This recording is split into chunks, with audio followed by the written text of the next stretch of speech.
Hi, everyone. As always, it's great to get the chance to talk to you again. Thanks for coming and listening to the talk. On the SAT, there are 4 types of passages. There is one literature passage, and there is one dual passage where you have 2 different texts that are related to each other in some way, and that can be either science, history, or social science. Then there's always one history passage. It's usually the dual passage, but it could be on its own. Then there's social science passages, which are about humanities subjects, and then there are science passages, which are about science subjects, usually an experiment that needs to be considered. It gives the rationale for an experiment and then a description of how the experiment worked. Generally, that's what it is. For teaching SAT reading, the most important thing that can help students is improving their skill at multiple choice strategy. Some students are quite good at it. Some students are less than good at it. They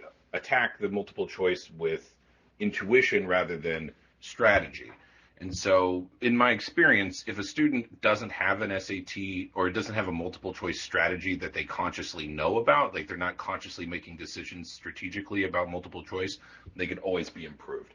And since most students don't have an actual conscious strategy for multiple choice, then usually after the first couple of classes, we can improve the score pretty quickly. Once the strategy part of it is taken into consideration, then we need to focus on reading comprehension. And I have a couple of different ways that I tackle that. For most students, they've never really considered how they read. Some do, some don't. It really depends from student to student, but in general, students don't consider the ways that they read. So I take time to connect the passages that we're reading to the questions that are being asked about it. We talk about vocabulary. We talk about main ideas. The thing is that as far as SAT strategy goes, generally, unless you're starting a year or more out from the test, there isn't a lot of improvement that can be done in a short amount of time for reading comprehension, at least the actual comprehension of the passage that is being read. So the focus is always on maximizing score first and then improving reading comprehension after that. Fortunately, even though some students may lack confidence, they may lack experience with particular types of reading, especially like reading in an older syntax, like a 19th century syntax, like something from like a Charles Dickens era. A lot of students don't have much experience with that. So we spend time reading the older style of passages, the older style of the historical passages, and working on improving student comfort with those things. Additionally, a lot of problems that arise from students taking the SAT test is that it is very boring, and they're kids, so they have a hard time focusing on reading something that does not seem very interesting or motivating to them in any way, shape, or form. Few people enjoy taking a standardized test. And one way that I also help improve the score is helping students get a different perspective on why they're spending their time answering practice questions for a practice test. Even the most motivated student loses motivation. And I've had a lot of experience with motivating students to take a look at the test rather than as a burden than as something to treat it more like a game or a puzzle to be solved. And that often helps quite a lot. For vocabulary, the cramming vocabulary is a somewhat inefficient use of time for students. If they're having trouble with reading comprehension, the best way that they can improve for the SAT now is to read more.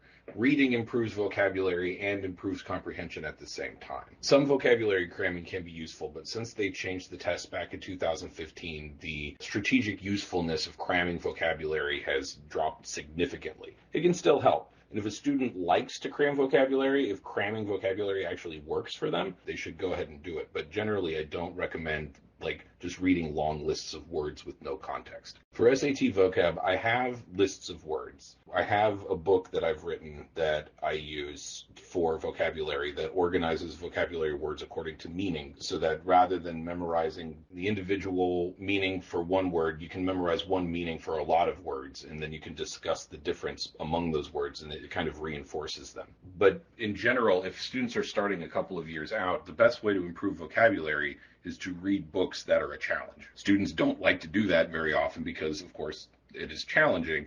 But the absolutely best way to improve vocabulary is to read books that they are interested in that present them a challenge. So a combination of a vocabulary book with some mild study with dedicated reading every day is going to work much better to improve vocabulary over the long run. As far as student level, I have success with a lot of different students at a lot of different levels. The lower the level the student is, the faster they can make progress up to a certain point. And then after maybe around 1400 to 1450, progress becomes a lot more slow unless the student is making mistakes that they're not aware of.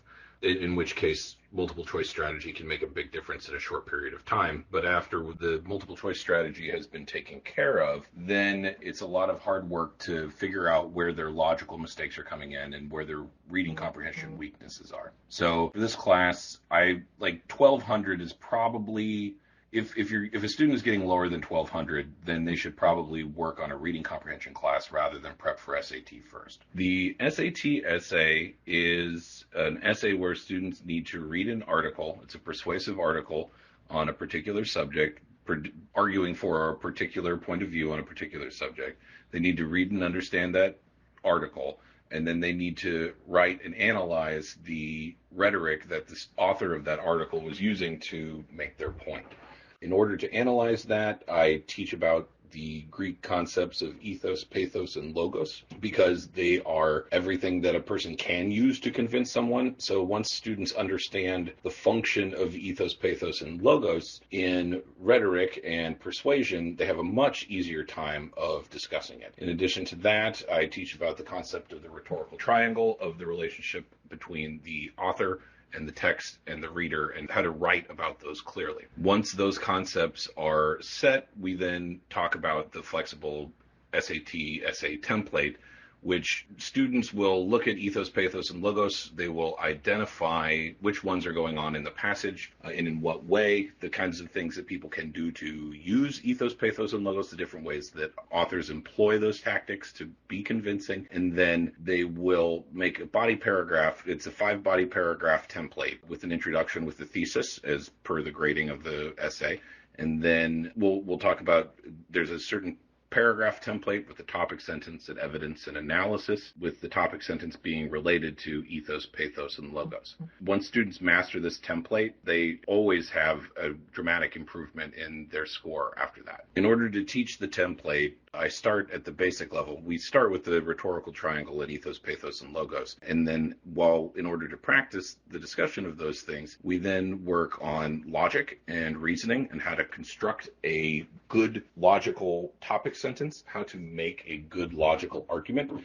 Many students do not know how to reason practically. They know what logic is, they know what makes sense, but they don't have a strategy for actually what the mechanics of logic are supposed to be. So that's the first thing we start with in terms of writing. Once that's mastered, we then move up to the level of the paragraph, and then we move up further into connecting paragraphs to one another to serve the overall function of the essay, the thesis in general. The primary mistake that students make when analyzing the articles for the essay is that they don't use the rhetorical triangle. They don't talk about what the author's doing. They just talk about what the article is saying. Or they just summarize the article and then give their opinion about how good or how bad it is. Without some practice, without knowing what is required, and without some practice of doing it, very few students are familiar with rhetorical analysis unless they've taken like AP Lang courses or something along those lines, AP Lang and composition. There's not much call for rhetorical analysis in high school, so students definitely need some practice. And without it, they don't know what they're supposed to be talking about, and they end up missing the requirements or not even knowing what is required of the SAT essay. The good thing about the template is that if you follow it, you are covering everything that you need to cover in terms of grading. It's efficient, it's direct, it's effective, and once students master it, they'll not only be able to get a good score on the essay, but and if they follow it exactly, they'll get a perfect score on the essay. But they'll also learn how to do rhetorical analysis and make logical arguments, because that's how it's constructed. So it's just necessary. Unless a student has practiced rhetoric, they're going to have a hard time hitting all of the requirements on the essay on their own without specific practice. The SAT writing section is one where if a student is maybe starting off somewhat weak with their grammar knowledge or their understanding, they can actually do fairly well on the SAT writing generally with just their intuition of the English language. Without even knowing why something's right or wrong, they can just feel that something's right or wrong. I don't like to study grammar in class. I don't like to do lectures about grammar. So what we usually do for the SAT writing is the students do the practice tests and we talk about the ones that they miss. And then based on the ones that they miss, we talk about the grammar and writing components that they're not familiar with. If the student is low enough in their knowledge that they're scoring poorly on the writing section, then we can obviously talk about grammar concepts that they're unfamiliar with. But generally, writing is a matter of practice and then a discussion of weak areas. It's very frequent that students miss quite a few on the reading section, do quite well on the writing, just because they understand the mechanics of the grammar, even if they don't always have the vocabulary or knowledge of the, familiarity with the difficult syntax of older passages, because the writing section language is not nearly so difficult as the language in the reading section. It's possible to, there's a lot more, putting effort into the writing section is strategically good, especially if a student is missing quite a few. Some hard work can get a student up over so that they're only missing 1 to 3 is fairly reliable for almost any student on the writing section once they become familiar with what is and isn't acceptable usage in the English language. So if a student's scoring low on the writing section, that's always the number one place to put effort if they're already getting an 800 on the math. Generally, what I find is that in the process of preparing for the test, what we'll do is we'll start off by including writing sections to ensure that there's not a failure or some sort of lack of skill on the writing section. And once a student is up into the 0 to 2 or 1 to 3 range per test, then we'll just stay with an occasional test to ensure that they're still where they need to be. But then once they're in that 0 to 2, 1 to 3 range, we'll usually put all of our effort into the reading section for improvement there, since that's the one that has the most difficulty improving. Students will be requested to do an entire reading section every day. We will go over the reading sections, the writing sections every day in class, so it'll be fairly intensive for homework purposes, but we'll go over a reading section and a writing section every day. Maybe at the beginning we'll slow it down a little bit, and depending on student level and depending on where the students are, I always adjust homework requirements based on student level and student performance. But the target is a test per day for the length of the camp. They will not be required to do an individual essay every day. That's, I think, a reading section and a writing section and an essay every day. We can do it if the students are willing to do it, but in my experience, that's too much homework for a single day. So it'll usually be divided up. And again, it depends on student performance and student involvement and how well they're able to complete the homework from day to day and what their needs are. But generally speaking, yeah, we're going to start off with a reading section and then a writing section and an essay. And then once I've signed off on their skills, we'll adjust the homework as necessary after that. But the target would be a reading and writing section a day or an essay a day. In terms of Lang versus Lit, AP Lang is going to be much more helpful for reading comprehension and analysis, because Lit has you analyze a lot more about style, which hardly ever even remotely comes into play on the SAT. So AP Lang is definitely a better fit if you want to also prepare for the SAT as well as possible, because you also get the bonus of the AP Lang essay is almost identical. It's a slightly more complicated version of the SAT essay. As far as books, the older the better, because the more that students can familiarize themselves with older syntax and 19th century styles of language and historical documents, the better. So something like the autobiography of Benjamin Franklin is good. The biography of Frederick Douglass is another good one that I like to recommend.